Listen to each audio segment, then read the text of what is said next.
이혜경 집사입니다. 에레미야 39장입니다. 유다의 시드기야 왕의 제9년 열째 달에 바벨론의 느부갓네살 왕과 그의 모든 군대가 와서 예루살렘을 에워싸고 치더니 시드기야의 제11년 넷째 달 아홉째 날에 성이 함락되니라.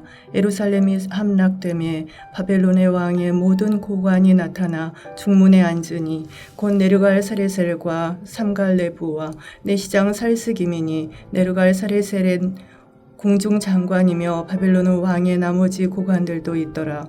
유다의 시드기야 왕과 모든 군사가 그들을 보고 도망하되 밤에 왕의 동산 길을 따라 두담 샘물을 통하여 성읍을 벗어나서 아라바로 갔더니 갈대아인의 군대가 그들을 따라 여리고 평원에서 시드기야에게 미쳐 그를 잡아서 데리고 하마 땅 림나에 있는 바벨론의 느부갓네살 왕에게로 올라가매 왕이 그를 신문하였더라. 바벨론 왕이 림나에서 시드기야의 눈앞에서 그의 아들들을 죽였고 왕이 또 유다의 모든 귀족을 죽였으며 왕이 또 시드기야의 눈을 빼게 하고 바벨론으로 옮기려고 사슬로 결박하였더라.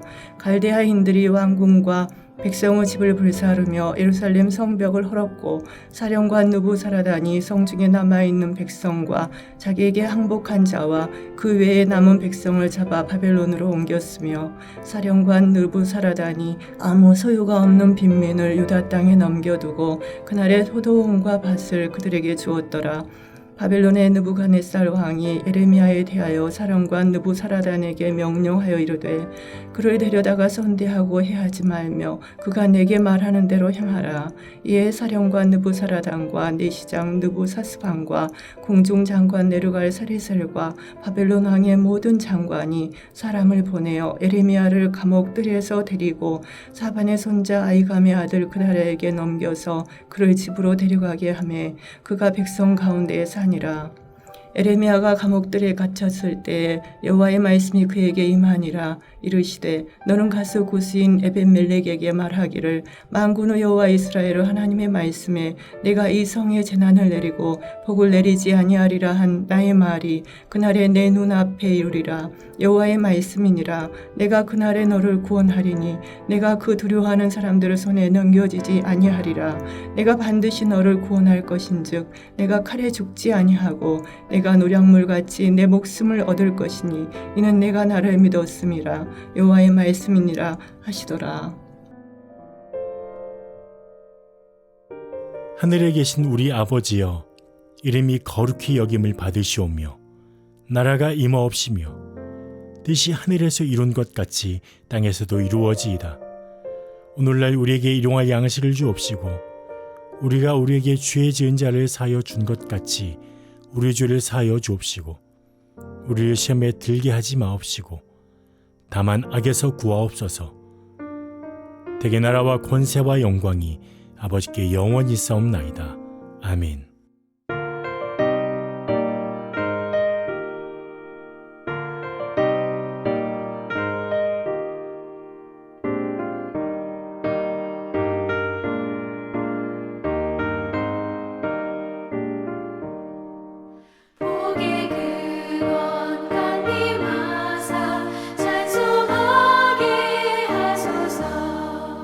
한량없이 자비하심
것이 되사 나를 주께 내소서. 우리 마음은 연약하여 범죄하기 쉬우니 하나님이 받으시고 전국인을 지소서.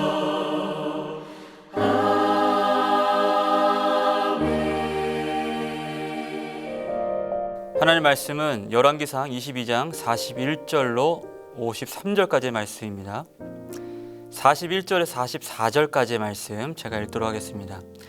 이스라엘의 아합 왕 제4년에 아사의 아들 여호사밧이 유다의 왕이 되니 여호사밧이 왕이 될 때에 나이가 35세라. 예루살렘에서 25년 동안 다스리니라. 그의 어머니의 이름은 아수바라 시리의 딸이더라.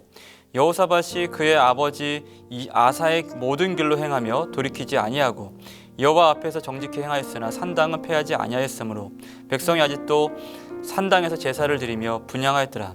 여호사밧이 이스라엘 왕과 더불어 화평하니라. 아멘. 오늘 주님의 은혜와 평강이 여러분 삶과 함께 하시길 주님의 이름으로 축복합니다.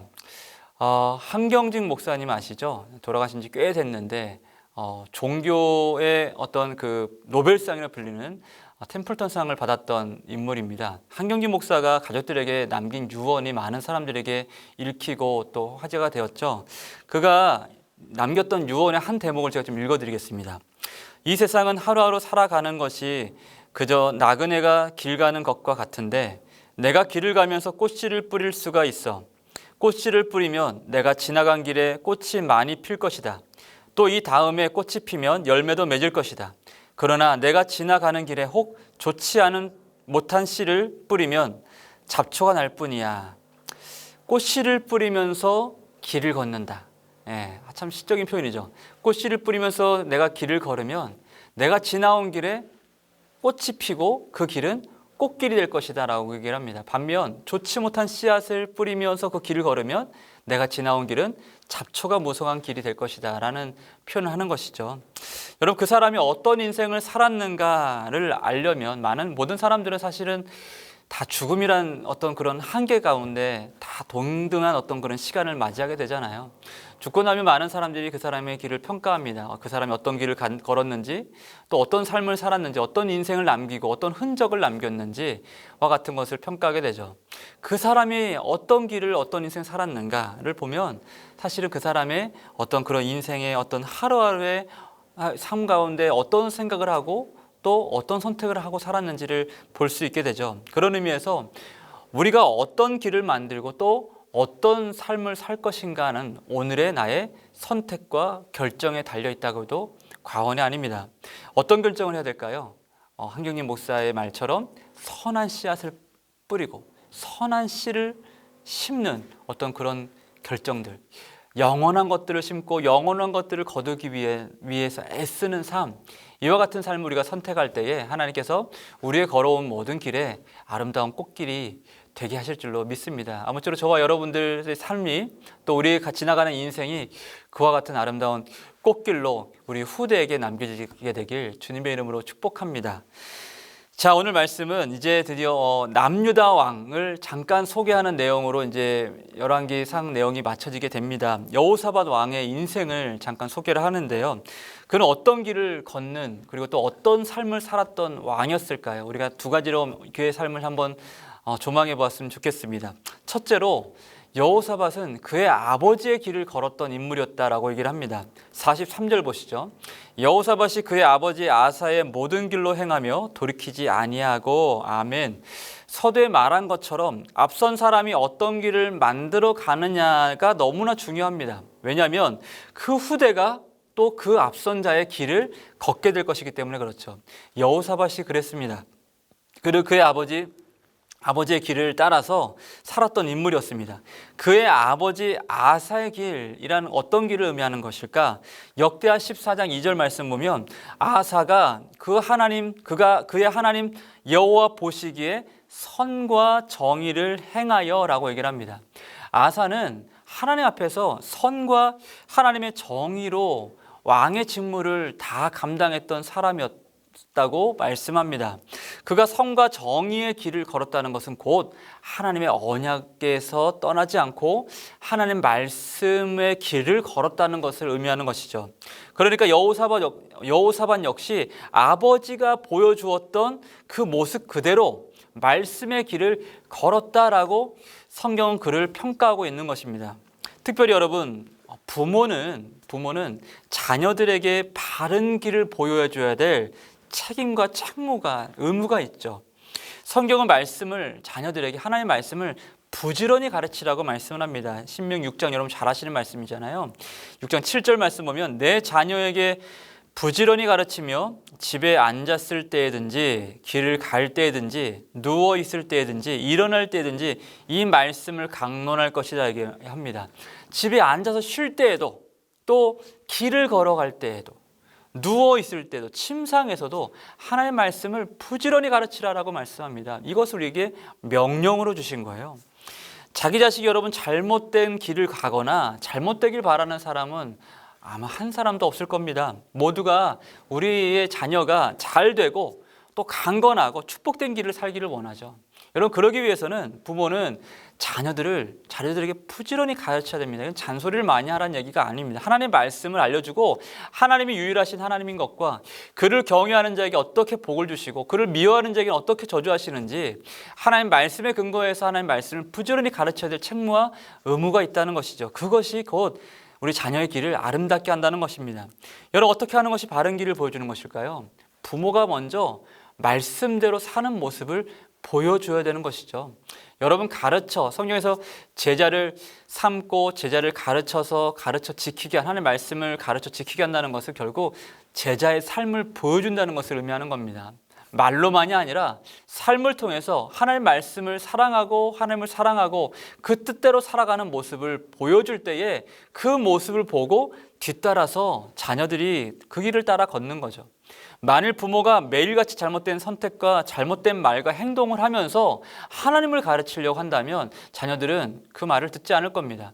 한국교회의 많은 자녀들이 교회를 떠나거나 또 다음 세대가 가난한 세대로 이렇게 전락해버리는 일들이 많았던 이유 중에 하나는 부모의 말과 신앙에 어떤 일치가 있지 않았기 때문에, 신행일치의 삶이 되지 못했기 때문에 그와 같은 어떤 그런 이분법적인 모습 때문에 많은 자녀들이 교회를 떠났다고들 많은 전문가들이 얘기하곤 하죠. 여러분, 우리는 그와 같은 일을 답습하지 않아야 됩니다. 그러므로 우리 자녀들이 바르고 잘 되는 은혜 가운데 살기를 정말 우리가 바란다면 자녀를 위해서 기도하지만 내가 먼저 하나님의 말씀을 듣는 사람이 되어야 됩니다. 내가 먼저 하나님의 말씀을 신실하게 듣고 하나님의 말씀을 순종하고 지키려고 자신을 날마다 쳐서 그리스도께 복종시킬 때에 하나님께서 그 삶을 통해서 우리 자녀들의 그 길을 따라서 인도하실 줄로 믿습니다. 여러분, 잠언 6장 23절 말씀 보면 대저 명령은 등불이요 법은 빛이요 훈계의 책망은 곧 생명의 길이라고 말씀합니다. 생명의 길. 오늘도 말씀의 빛을 따라 걷고 또 우리 자녀들에게 생명의 길을 보여주는 복된 저와 여러분 되시길 주님의 이름으로 축복합니다. 둘째로 여호사밧은 능력 있는 왕이었습니다. 아버지의 길을 걸었던 사람이고 또한 능력이 출중했던 왕이었어요. 그러나 그렇기 때문에 오히려 부족했던 왕이기도 했습니다. 오늘 본문은 그의 실패와 부족을 가감없이 소개하고 있습니다. 43절 후반부에 보면은 산당은 패하지 아니하였다라고 그를 평가합니다. 하나님을 경외하는 삶을 살았지만 산당은 패하지 않았다. 여러 가지로 해석해 볼 수 있겠지만 아무래도 그 땅에 뿌리 깊은 어떤 우상숭배, 어떤 그런 깊은 우상숭배의 잔재를 백성들에게부터 다 그걸 드러내는 것이 역부족이었다, 이렇게 볼 수도 있겠고 또 그의 열심이 거기에 닿지 못했다라고도 해석할 수 있을 것 같습니다. 여하튼 간에 그의 부족함이 오늘 말씀에 드러나고 있죠. 거룩에 대한 열망은 있으나 온전함을 이루기에는 역부족이었다는 것이죠. 또 오늘 말씀에서는 그분만 지적하지 않고요. 47절부터 보면은 그가 국가적으로 이룬 업적도 소개하고 있습니다. 예를 들면 에돔이라는 나라를 자신의 속국으로 대리 통치를 통해서 다스리는 어떤 그런 치세를 떨칩니다.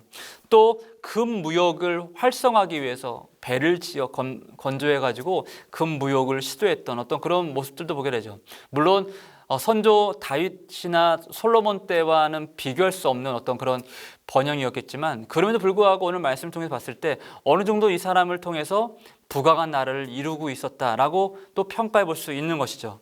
그런데 44절 말씀 보면은 그의 문제를 이렇게 꼬집습니다. 44절 보시죠. 여호사밧이 이스라엘 왕과 더불어 화평하니라. 여러분, 이 말씀이 좋아 보이는 것처럼 보이지만 화평이라는 단어는 참 좋은 거잖아요. 이스라엘 왕과 화평했다라는 것을 사실은 비꼬아서 얘기하는 겁니다. 그는 여호사밧은 자기 나라의 번영과 또 평화를 이루기 위해서 아주 강박적으로 노력했던 사람이었다고 볼 수가 있는 것이죠. 그래서 심지어는 악한 왕이라고 또 하나님을 미워하는 왕들이라고 평가받았던 이스라엘 왕과도 화친할 정도로 자신의 나라의 평화와 번영만 이룰 수 있다면 악한 왕이든 상관없이 손을 잡을 수 있는 왕이 바로 여호사밧 왕이었다는 것이죠. 그러니까 자기가 생각하는 나라를 이루기 위해서 부단히 애를 쓰되 그것을 위해서라면 그냥 때에 따라서는 얼마든지 타협할 수 있는 어떤 그런 성정도 가지고 있었다라는 것이죠. 사실 이 무역선이 만들어져서 이제 금을 싣고 가는데 이게 파손하게 됩니다.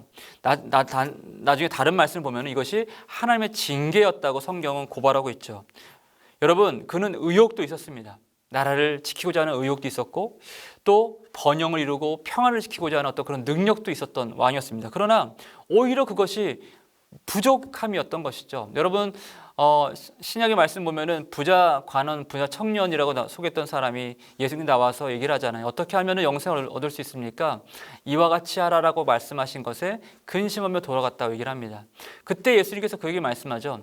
너에게 있는 그 부요함이 오히려 너의 연약함이다. 너의 부족함이다 라고 말씀을 합니다. 여러분, 하나님 없이 자기 힘으로 모든 것을 이루려 하는 것은 그것이 자체가 부족함이 됩니다. 어리석음이 되는 것이죠. 여러분, 그는 종교개혁도 자기 힘으로 하려고 했던 것이고 번영도 자기 힘으로 하고 또 이루려고 하고 평화도 자기 힘으로 이루려고 지키려고 했던 것입니다. 그렇기 때문에 자기 힘으로 했던 그 산당을 폐하거나 종교개혁을 이루고 있던 것이 자기 힘으로 하다 보니까 이게 실패가 되고 또 번영도 평화도 결국은 문제가 되기 시작했던 것입니다. 여러분, 하나님 없는 열심은 결코 좋은 결과를 가져올 수 없다는 것을 오늘 말씀 통해서 우리가 교훈으로 우리 마음에 새길 수 있는 것입니다. 오히려 그런 열심은 우리에게 바른 방향을 놓치게 만듭니다. 바른 방향을 잃게 만들어요. 어떻게 보면 우리 오늘 하루 살면서도 이걸 점검해 볼 수 있어야 돼요. 내가 정말 하나님을 의지하고 그분의 지혜를 따라서 살고 있는가? 아니면 내 힘과 능력과 내 생각을 의지해서 여전히 하나님을 뒷전으로 두고 옆에 세워두고 내 멋대로의 내 뜻대로의 삶을 살고 있는가? 어떤 우리의 연약한 모습들을 돌아볼 수 있어야만 합니다. 로마서 10장 말씀 보면은 2절과 3절 말씀 보면 내가 증언하노니 그들이 하나님께 열심은 있으나 올바른 지식을 따른 것이 아니니라. 하나님의 의를 모르고 자기 의를 세우려고 힘써 하나님의 의에 복종하지 아니하였느니라라고 말씀합니다. 자기 열심이 하나님께 열심은 있지만 올바른 지식을 따르는 것은 아니다. 하나님의 의를 모르고 자기 의를 세우려고 하나님의 의에 복종하지 않았다. 사도 바울은 그렇게 그들을 설명합니다. 유대인들을 그렇게 설명하고 있어요. 자기의 의로 살려고 했던 사람들. 여러분, 우리는 어떻게 살고 있습니까?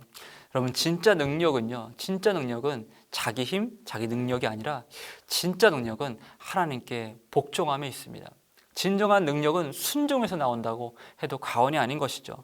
하나님은 그만 사랑하고 하나님만 의지해서 하나님 말씀에 순종하는 한 사람을 통해서 오늘도 하나님의 뜻을 이루시는 하나님이십니다. 여러분, 우리가 그와 같은 믿음으로 살아야 되지 않겠습니까? 말씀 마무리합니다. 사랑하는 여러분, 우리가 하나님을 사랑하고 신뢰한다면 우리의 모든 것을 다 내려놓고 하나님께 모든 것을 맡길 수 있는 믿음이 있어야 됩니다. 그리고 순종의 믿음을 구할 수 있어야 돼요. 성경은 말씀합니다. 내 길을 여호와께 맡기라. 그리하면 그를 의지하면 그가 이루시고 또 내 의를 빛같이 나타내시며 내 공의를 정오의 빛같이 하시리로다. 아멘. 여러분, 우리는 어떤 길을 만들고 있나요? 또 어떤 삶을 살고 있나요? 우리가 걸어간 길이 우리의 후대가 걸어갈 길이 될 것입니다. 오늘도 말씀을 생각하고 말씀을 듣고 말씀의 길을 따라 말씀의 순종함으로 살아가는, 정말 말씀을 순종하는 어떤 그런 믿음의 모습을 통해서 우리의 길이 아름답게 만들어지길 소망합니다. 그 길을 따라서 하나님께 나올 자녀들을 생각하면서 오늘도 하나님, 내가 오늘도 주의 말씀에 순종하는 마음으로 살길 원합니다. 주의 말씀대로 살길 소망합니다. 주여 우리에게 믿음을 허락하여 주옵소서. 이렇게 함께 기도하는 저와 여러분 되시길 주님의 이름으로 축복합니다. 기도하겠습니다. 사랑의 하나님, 하나님께 전적으로 순종하고 십자가의 길을 걸었던 예수님처럼 우리도 순종함으로 믿음의 길을 걷도록 성령 하나님, 우리의 믿음을 굳게 붙들어 주옵소서. 감사드리며 예수님의 이름으로 기도드립니다. 아멘.